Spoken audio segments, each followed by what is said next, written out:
Welcome back to my co-anchor, Peter and Dora. Hello, Francis. And we have some semi-breaking news for you. This came in about half an hour ago. And remember, there's an ongoing fight between Patricia de Lille, Mayor of Cape Town, and her own party.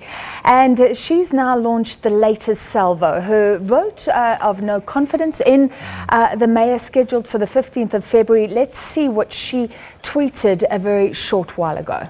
All right, so this is what she's been saying on social media with regards to that case. She says, I've just launched an urgent application out of the Western Cape High Court for orders to ensure that members of the DA caucus are free to vote according to their conscience, either in favour or against the motion of no confidence against me on the 15th of February. I also demand a secret vote.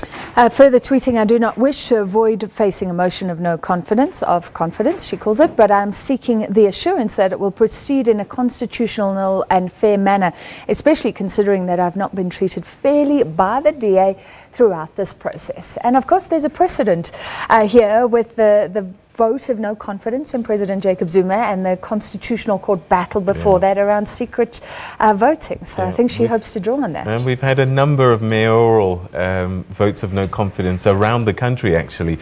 So it'll be interesting to see what the courts decide and what does go. She obviously has some confidence that if people are free to vote, that she will have the support. But we'll keep you posted on the developments of that particular case. All right, so we'll be following the leadership battle in the ANC and the DA. And in other news, social grants